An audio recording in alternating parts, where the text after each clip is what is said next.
Hi, I'm Eric Brewer. And I'm Danny Mays. Welcome to the Core Four Convos podcast.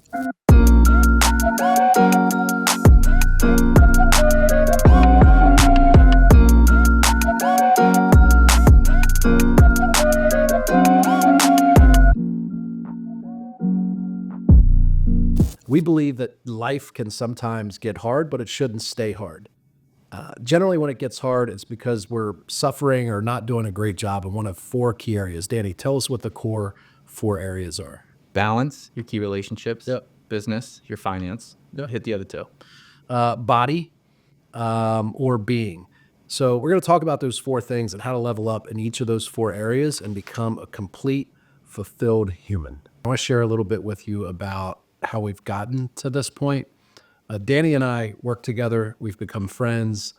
And one of the things that we noticed is both of us are very active networkers. We build relationships with people in business. And one of the things that we noticed internally in our organization and externally is that most often conversations are surface level deep, and particularly in business, it's often not it's often frowned upon for people to talk about their personal life and specifically personal struggles. And I think we recognize it a lot or frequently in people in high drive, assertive, sales, business, entrepreneurial, leadership, management positions. I know specifically for myself and a lot of the men specifically, it's not generally acceptable to speak about struggle. And we just didn't think that was right. I mean, at the end of the day, I want to be in a relationship, business wise, professionally, personally, with someone that feels that they can confide in me when there's struggle. And I want to be able to have that support system around me to help me through those things. And what we realized is generally a really balanced, complete life comes from four areas. And Danny, why don't you tell us a little bit about what we see as those, what we call Core Four, just like the name of the podcast show, the name of the community. We now do these meetups once a month where we get 25 to 30 people together and we help kind of push through and keep an eye on and stay focused and stay productive in these Core Four. Tell us a little bit about what Core Four is and why we think it's important. Yeah, I think you hit the nail right in the head right there, man.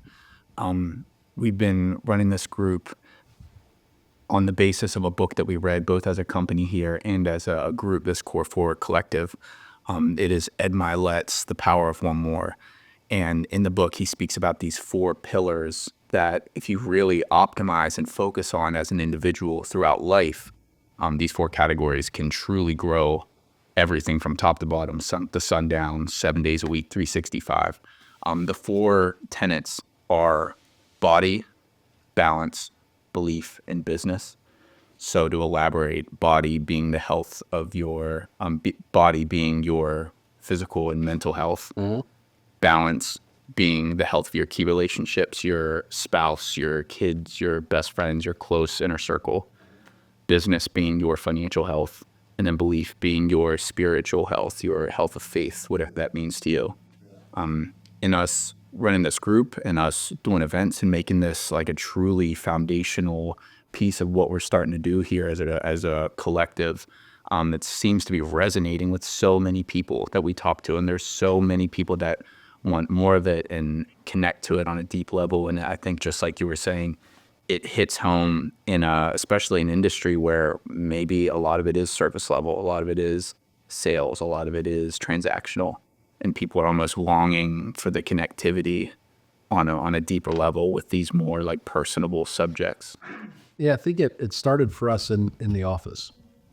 So this was something, I don't know, earlier this year, we we made a point as a company that something that belonged in our core values, and by core values we mean, because we're using the word core, but basically it means fundamental, non-negotiable, first. If you think about core, it's almost another word for first. So our first values, our core values, we said that we believe in investing and caring and developing the whole human. And that stemmed from, I've been in business now for, oh goodness, let's just say near the 20-year mark. And I can tell you from my own personal experience that there were multiple times in my professional career, and I started as a salesman in the car business. And there, when I was in good physical shape, when I had some sense of being and there was a connection to a higher purpose, let's say, and my key relationships were good, I sold more, I produced more, I had a better experience at work. I'll never forget, I went through a divorce in, oh my gosh, 2008 or something like that. So completely derailed me. I started like chain smoking. I wasn't even a smoker. And I remember being out at the parking lot at the office, the old CR Property Group at 1561 East Market. And I was outside just pacing, like hot boxing menthols. And it certainly negatively impacted my business. It negatively impacted my being. And after reading Ed Milet's book and knowing that we wanted to be a place that was fully invested in, the whole human, right? As a friend of mine, Gary Harper, says, when Danny Mays or Eric Brewer comes to work, generally speaking, most businesses see him as person, position, and that's it, right? So they would only see you as a business development person. They would only see me as a sales guy. Well, the reality is all of this other stuff comes to the office with that person, whether we're a father, a spouse, a boyfriend, a girlfriend, an aunt, an uncle, a coach, right? Whether we're in great physical shape and we have a clean bill of health, or maybe we're struggling with some type of physical ailment. Maybe we've somehow taken on a sickness. Maybe we're, the sprained ankle. Maybe we have a bad back. Maybe we have a, low tolerance for germs and we're constantly getting sick.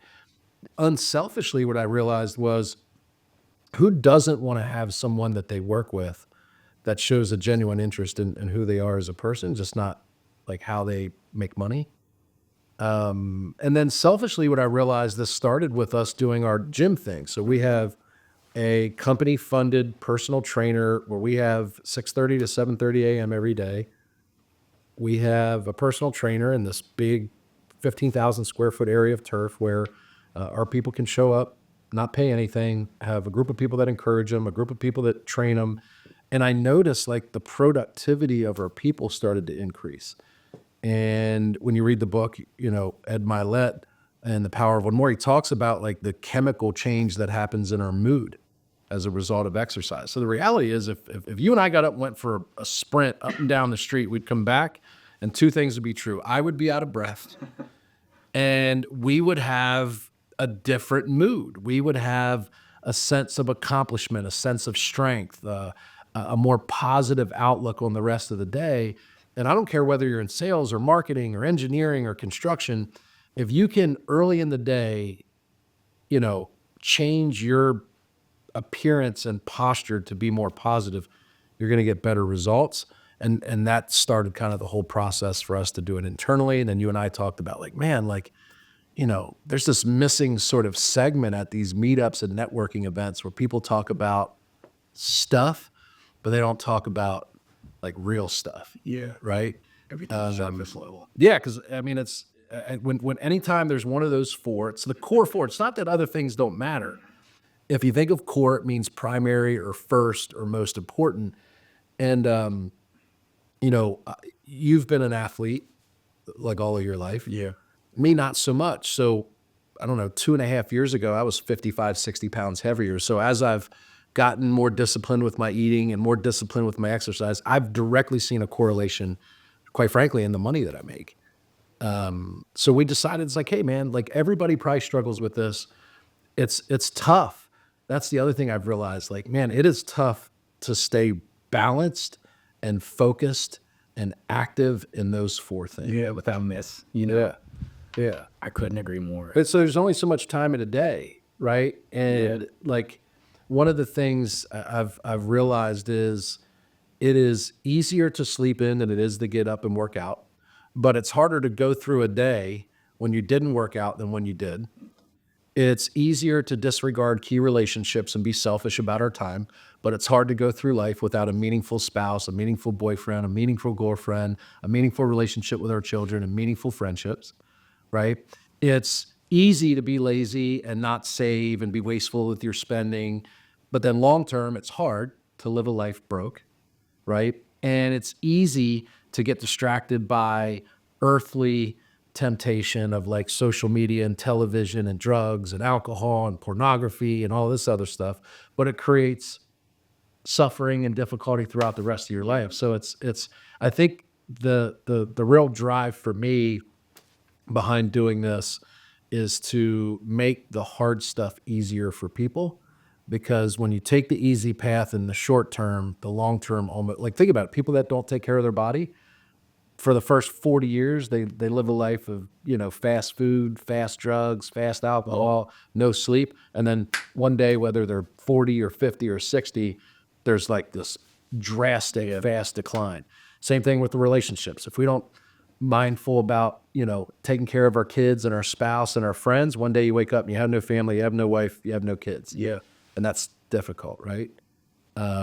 So speak about from your experience, like as someone that sort of watched and was there as this unfolded, for you being a team member here and working in a place that has this type of dialogue and now leading, with you leading this Core Four community that we're building, like what does it mean to you? Why is it important? Why invest your time in this? And what's your personal experience with being balanced in those four, or maybe being imbalanced at one time? I think like you were saying too, it's everybody has experience in being good at some of that and being bad at some of that. Yeah. And a lot of these like events we do, when we talk about it, one of the first things we talk about is we explain what these Core Four or what these Core Four are. And then you say like, all right, which one of those grabbed your attention right now? Because there's probably one that you suck at and there's probably one that you're good at. And like, it's so hard to stay consistently disciplined to those four things. I mean, if it wasn't, if it was easy, everyone would do it and we'd have no problems and we'd all be fine. I mean, it's one of the biggest eye-opening things when we started doing this was how many people it resonated with. Like, I'm fairly fit. I'm very like disciplined with like mental health and physical health, but like I've 100% fallen off with balance. We hear a lot of people say balance is their tough one with a job and a spouse and kids and this. Where do you think that comes from? Why is that? Because I know at the last meeting, and you could go do a survey out in the street and say, which of these four are the most impactful? Where do you think? I think I have an answer, but I'm curious to see what your thoughts are. Why do people struggle with balance? Which, by the way, reminder, balance is key relationships, meaningful relationships, in order of priority according to us, and the research we've done is number one would be your spouse or significant other. Number two would be your children, and number three is your network, your community of friends, or whatever. Why do you think that's like such a struggle? Why is it so elusive for people? I think we all care so much about our relationships with our spouse and our kids and our parents and our best friends. But in a world where we are so focused on progress and financial health, and like it's almost one of the first things that falls off. We're so quick to schedule our meetings and we're so quick to schedule our phone calls and our conversations, but a lot of us aren't so quick to schedule, date night with our spouse, or we're not so quick to stay diligent with like time with the kids. And I feel like it's like the first thing that falls off for a lot of people. So it seems to be the first thing that is negatively impacted by compound interest in the negative direction. What are your thoughts? Trying to figure out how to untangle this web that I have in my mind. I think remember I told you earlier how hard it is? I think they're all linked together. Yeah. I think if someone that struggles with balance probably struggles with something else. I'll give you an example. If you're not physically fit and you get up at 6 a.m., you go to work, you come home and you're tired at 7. Well, what if you got up at 5 and you went to the gym? Would you be tired at 7 o'clock? Or would you have more energy? Would you have more stamina? Especially long term. Imagine 3 months down the line when you're in better shape and you have more energy day to day. Yeah. Now 7 o'clock's your freaking wheel. So I think the tough part about the Core Four is they all work together. When one slips, it's either caused by another one or drags the other one down with it. Case in point is like watch people that like struggle with their job. It almost certainly carries over into their key relationships. They come home, they're cranky, or they have to work 14-hour days. Well, it's maybe because we weren't. So when I think about business, I think about money, but I also think about skill development. Like we've taken on a very aggressive approach to training in this organization. And so how does that show up in your business? Well, it means I can generally, if I'm more skilled, I can make more money in the same amount of time or the same money in less time. Well, now that's freed me up to maybe go to the gym in the morning or go to the gym after work, or now I'm not tired. So I think the difficult part about these core four is that they all, you have to do them all. You can't do one. You can be a great father, be in great shape, and if you file for bankruptcy and you can't pay your bills, like it's not enough, right? It's kind of part of those key relationships. If you make a ton of money, right, and you have a great relationship with God or whatever your spiritual connection is, and you're a great father, but you don't take care of your health and you die at age 50, you've let down, right? You can't produce any more money. You're not spiritually leading other people or connected to a higher purpose any longer, right? And you've let your family down. So it's like almost any time a lack of balance, I would say, is because of probably one of those other three. Like a lack of balance may come from a lack of being, like a lack of a spiritual connection. Maybe you struggle with anxiety. Maybe you struggle with stress. Well, what's the solution to that? It's probably working out. Like working out is a great way for people to relieve stress. And like you can kind of take it out on the weights or take it out on the bag or take it out on your run. The other part is like the actual scientific chemical thing that releases these chemicals in your brain that you can't. It's like hard to exercise and have the chemicals that are released in your brain, whether it's dopamine or whatever it's like the happy drug that you get, and be worried at the same time. Like they can't exist. You can't be grateful and worried at the same time. So I think that's the reason people struggle with balance is because either one, like you said, like they're just not intentional about it. We maybe take it for granted. Yeah. Like we know if we don't go out and make money, we're going to run out. But I don't think most people acknowledge if I don't go out and make relationships, if I don't go out and there's a good friend of mine that says, I just never stopped dating my wife. It's like a good way to think about it, right? It's like we were dating back then, and most of the time it's like, well, we had fun and we went out all the time, and then we get married, and it's like, and then guys like us sit around and wonder why we don't get, maybe some action that we wanted, and it's because we stopped dating our wives. Yeah. So, yeah, my long-winded answer to that is I think the really tough part about these core four is you have to do all of them, and that's hard. Right. But so is being divorced or being lonely or, having kids that you don't have a relationship with or dying or struggling. I'm 49. Some of the best moments I have are Tuesday nights I play in a men's league basketball. Like I love that. It's a chance for me to compete. I get some physical exercise and, in turn to show you how they're connected, my son texted me the other day, where were you? I was trying to get a hold. He's like, dude, I was at freaking open gym. And he's like, and then later on, like 2 messages, he's like, I can't wait to play with you this summer. How cool. Right. So like one was body. It was like me exercising, playing basketball. I think there's a sense of being in there, right? Where there's like this, I'm connected to a higher purpose and like it's right. And it's balanced because now it contributed to like my ability to have that to share. So I think the tough part is whether it's balance or being or business or whatever it is, they're all interconnected. It's like a chain of Christmas lights. When one bulb goes out, it either flickers the other ones, right? Or they go out completely. I didn't pay enough attention in high school to remember which circuit that was. It's like, remember there was like 2 different light circuits. One was, I don't even remember the names, but one was like, if one bulb goes out, they all go out. The other was, whatever that is. But yeah, I think that's the tough part about balance or any of that stuff is if you're not hitting on all cylinders, like I'm dealing with that right now. This weather, I had like this foot issue where it was like sore, and I missed Monday at the gym. I haven't been back Today's Wednesday. Yeah. And it's just like threw off my whole thing. And it really does. Like, how do you feel in all those other I'm efforts? cranky. Which Been is so cranky funny. all week. I don't know if you saw a post I put up yesterday on Facebook. I went to Chat GPT and entered, "How do I get out of a rut?" And I said, give me the wisdom from all of the books that I've read and our generation's best leaders. And it was like, number one was, I don't know, Zach, can you pull it up? Pull up my Facebook. But it was like 8 steps of how to get out of a rut. What do you think they all came back to?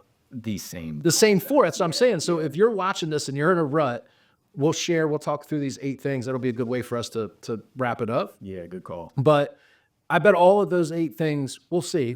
Zach will pull up the 8 things, but it was like change your scenery. Tony Robbins says, change your state. Get up, go for a walk, go exercise. Why is exercise? You want to change your mind, What- move a muscle. Yeah, right. The other one was help someone. John Maxwell said, help others. So what is that? That's gratitude. That's a sense of being, right? Meaningful relationships. There's a little bit of both. What else was in there? What was number 1? So I said, lately I've been feeling cranky, a bit too negative and a bit of a rut. I've done some reflection and homework to help me fix my perspective. I'm sharing my notes here from digging in the hopes, I'm sharing from digging in the hopes that it may help some of you. Shift your perspective. So this comes from the Gap and the Gain book. And it says, instead of focusing on where you feel stuck, the gap, look how far you've come, the gain. Write down 3 wins from the past 90 days to remind yourself of your progress. So that's a sense of being, right? To me, it's also skill. Like I wouldn't understand that reference if I hadn't been working on my skill and reading books. Number 2 was get back to a compelling vision. Simon Sinek, start with why. Ruts often happen when you lose sight of your purpose. Well, purpose is being, right? Revisit your personal purpose statement. Write it down. Make it a thing. Number 3, simplify and take actions. James Clear, Atomic Habits. Great book, right? Progress isn't about massive leaps. It's about small daily victories. Getting up and going to the gym at 5 in the morning when it's dark out and it's cold and I pull into the gym parking lot and there's only 4 cars and 3 of them are from our company, that's a small victory. Like how do you do that? How do you take small victories and use that to build momentum or get out of a rut? Yeah, it's so easy to get, it's so easy to get analysis paralysis because there's a million different things you could do. Like which one hits home? Like bring it back simple. Like you were saying, get up and go to the gym. Or just get up. Yeah. Like that's the other thing. Don't hit the snooze. Yeah, in his book, he says, don't start by saying I'm a guy that doesn't get up in mornings and go to the gym and do the full thing. Just wake up. And then he says the next week, wake up and put your clothes on. And then, right? It's like whenever he said that he would like drive to the gym and sit in the parking lot, but it's still there. And then eventually he went in, and then eventually he did a little 5-minute walk. You remember what he said about that? It's because you change your identity and we will behave in alignment with our identity. So after a week of waking up at 5, even if you never went to the gym, if someone said, hey, do you get up early in the morning? What would you say now? Yes. Because you got up at 5. Yeah. And then if you drove to the gym for a week and someone, hey, do you go to the gym in the morning? What could you say? Yes. Even though I didn't go in, I went to the gym. I go to the gym every morning and then I turn around and I come home. But you become like those, I think what maybe like my perspective of that or what I take away is if you measure the small stuff, or my son's, his college basketball coach is just so awesome. He gives him, he said, small things equal big things. So there's a lot of wisdom in there, but how do you interpret that? When I say small things equals big things, what does that mean to you? It's the baby steps, like a marathon's made with like a couple little steps to start. And we've all, something probably comes right to mind to everyone, us and people watching that like, I'm sure there's baby steps and little things right now that we're putting off that if you would just do them, 5, 4, 3, 2, 1, just do it. Yeah. Like your whole life's going to change. Your whole day is going to You know, the one thing I realized right after the one more at the gym, because I started doing it at the gym and I did it with reps. Yeah. And now I just recently heard a Goggins clip the other day where he said he realized in his journey, his brain would tell him he was done and that was only 40% of the way there. So what I noticed is the power of one more is like they say do like 10 reps at the gym. And I'm like, I get to 10 and I'm like, dude, it would be awesome to stop. But I do Don't 11. let it happen. Yeah. Now it's probably, And now it's like, dude, 11 was like no big deal. It didn't feel any different than 10. I bet I could do 14. So the little things equals big things every big thing is just an accumulation of small things. So I think like to your point there, atomic habits and taking small actions, they pile up. 5 is Own the Rut by Jocko Willink from Extreme Ownership. Acknowledge it. Ruts happen. Or Right. human. Yeah, It will just so not like, happen to anyone. and then just take ownership for fixing it. Number 6 was Audit and adjust your routine. Ruts often stem from a misalignment in daily execution. Do an audit. Where is your time going? What should be added, removed, or optimized? If your calendar doesn't match your biggest priorities, adjust it. So if you're saying I'm in a rut, which means I don't feel good, I don't have the energy I want, I'm cranky, I don't have motivation, and then you go back and look at your schedule and you're up till midnight watching TV, scrolling through social media, you're not reading books, you're not praying, you're not journaling, you're not connecting with other people. Look at your schedule and say, This one's a game changer. this was the one for me. Do you want to elaborate a couple more on that? Because I think this is something that we do here as a company. Yeah. This, as me, like as a person on your team, changed my career. So the way I would summarize this is your inputs dictate your outputs. So I noticed I was in a rut because I hadn't gone to the gym in the morning, sets the tone for the whole day. When I got home at night, instead of going back to my office, reading for 30 minutes, journaling for 30 minutes, and it was something so simple. I filled my journal. So I was done. How good does that feel when you feel It was awesome. get to the last But then I didn't have another journal, so I stopped. Yeah. And I haven't journaled in 2 weeks. Like, so stupid, That's right? so It's funny. Small things equal little things, right? It goes both ways. But my daily routine and these like 5 things, like I had given up TV. I had given up social media for anything other than 30 minutes a day. And it was like each one of those things contributed to me being cranky. That's why I was in a rut. I still am today. I woke up this morning, they canceled the gym, so I didn't go. I should have just went to the basement. But I think that's the importance of the Core Four, and it's the whole reason we talk about it is, like, if you let one of those slip or it doesn't become a priority, it can, we talked about this at our leadership meeting. Our number one focus in our company moving forward will be meaningful moments. Do you know what meaningful moments over the course of time resulted? What? Meaningful relationships. And if you have enough meaningful relationships over the course of the time, what does your life become? A meaningful life. Meaningful, yeah. So if you want to have a meaningful life, how do you start today? Meaningful moment. Yeah. Yeah, so you do it with customers, coworkers, strangers, the person at the checkout, the guy next to you at the gym. Our belief is if you have an awareness and you look to make that impact and contribute. So a meaningful moment could simply be like asking someone how they're doing. And not like, hey man, how you doing? Good, good. How are you? Good. And then go, no. Like, how are you? Yeah. Everything okay? Is there anything I can do for you? Like, that's a meaningful moment, right? It makes, generally when I do it, I feel good. Yeah, Right. Because I'm paying it forward. Yeah. And I can tell you one of the best ways one of the best things everybody has done for me is just check on me. You know what I mean? Like, Yeah. hey man, how you doing? Like, everything okay? Is there anything I can do for you? Is there anything I can do to help you?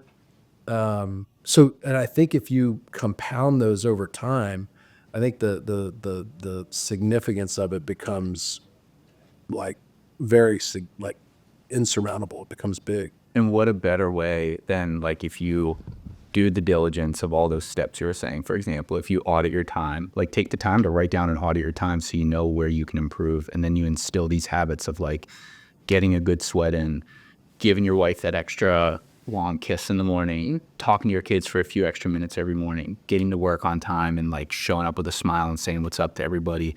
And all of these compound to where then you have a good day at work and then you get home and that's not on your mind anymore because you killed it. You had a great day and you feel good about it. So then you're all in with your family at night and then you're able to go to sleep at a good time because you're not only feeling good and anxiety free, but you worked your butt off that day so you're tired. And I mean, if you compound interest that over time, these moments that you have, you're going to bring your best self to that moment to where you're truly able to be present. So that's a good way, I think, to wrap for anybody that's watching this or paying attention. Let's each go through each one of the Core Four and give them like a tip or a hack on how they can level up. No matter where you are, this is one thing you can do to improve or accelerate, make state more consistent, whatever. You want to do that? Yeah, man. Yeah. So let's start with, what do you want to start with? Let's start with belief. I think belief's the foundation. Yeah. I do a devotional every morning. Super easy. It's a 1-page devotional. I know you're big on that too. My mom gave me a book called Jesus Calling. She's awesome. Yeah. And every morning I read a page from that and I write down a full page in a journal of what it meant to me and how I'm going to implement it each day. I found devotionals to be huge just for belief, baby steps. What about you? Yeah, I would say you and I share a lot of the same beliefs in our faith. I'll go a slightly different direction because I do these 1-page plans with all of our employees, and faith is like, it's the most elusive one. Like, I think when we talk about money and our physical and our key relationships, there's 100% buy-in, and everybody else is like, what do I do about this belief? Yeah, it makes people feel a little weird. So it's a very broad category. And I would say if you're not religious, if you don't, go to church, if you feel weird about the Bible or prayer, I think meditation is a great form of, it's really prayer. It's mindfulness. It's a sense of faith, right? Because like literally the practice of meditation to me is an example of faith, where I'm going to close my eyes, I'm going to do these things, and I'm going to center my thoughts, and that's going to somehow lead me to some level of freedom or better, mental clarity. And it only takes 4 to 12 minutes. You can go to an app. It's called Calm. It's on the App Store. You could have guided meditation. I think the girl that does all my meditations got the most amazing, like, soothing voice. Their name's ASMR voice. Tabitha or something like that. Tamara. So I think meditation. What about body? Like, what's a way for you? Like, how are you gonna, ratchet up your physical or mental well-being? Like, what's something that you're doing right now, whether it's diet or exercise or anything like that, that has allowed you to thrive in your body? I put it on my schedule and I share it with those that are closest to me. Like, I will share with Jocelyn that, like, if I don't work out 4 to 5 days a week, like, hold me accountable, get on me about it, because I care about her opinion. Yeah. And I schedule it in on my actual schedule that I use day to day. I'm going to wake up at this time and I'm going to work So out. two things: accountability partner. Yep. Big fan of that, and writing it down. Yep. It's like it becomes real. Yeah. What about you? Carnivore diet. Yeah. I did it for 30 days, man. I lost 10 pounds, not the biggest deal in the world. The way I felt was amazing. So if you do any research on carnivore, it's not really intended to be a long-term solution. It's actually referred to as an elimination diet. You can jumpstart. Yeah. And the biggest thing is you eliminate sugars and preservatives from, dude, little hip pain, knee pain, back soreness when I wake up, little headaches. Like, even this morning, I noticed I got like this little nagging kind of like headache.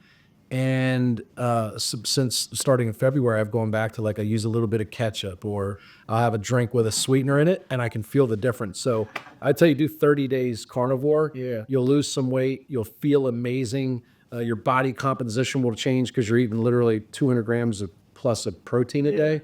So yeah, that'd be a quick way for someone to just do a 30-day reboot and do the carnivore. Beef, bacon, butter. That's like the three things. Who's going to eat beef, bacon, butter? Eggs. Yeah. What do you, because you're spitting right now, what do you feel about balance? Because balance is, so many people, like we said, stick on balance. I would say with key relationships with spouse or significant other, like, date them. It sounds simple. It's almost cliche, but like, schedule once a month, whatever it is now. Like, oh yeah, well, I'll talk to people and I'll go, yeah, we go out every now and again. No, dude, every now and again is like, we've gone out twice this year. Yes. And so I would say pick one night, do it alone or with another couple. Start with once a month or once a quarter. Like, pick something, commit, And try. put it on the calendar, and go for a date, Yes. right? Like, date your spouse. Man, the relationship with kid things, I've done the same thing. So I just literally schedule 1 day a month, because I have 6 kids, 1 day a month where it's just me and my kid. And I try and do things like I coach them, or I drive them to school. Yeah. Yeah. So, and then with friends, I haven't figured out yet. Like, most of my friends, though, are at the gym, at work, or my family. But there's a coworker here that made it a point that every quarter he plans like a buddy trip where he goes and does something with someone. outside of his family, just to keep those key relationships. So I guess like I'm part of a mastermind. That's probably something that I do accidentally. I go 7 times a year to a real estate mastermind. It's business, but those people are some of my best friends. Like we go to vacation together, we go to sporting events together. A few of those people have flown in and attended like my kids' important events. Yeah. But it all just comes back to being intentional and scheduling it and committing to it for each of those. So That's cool. Which one are we missing? business. Business.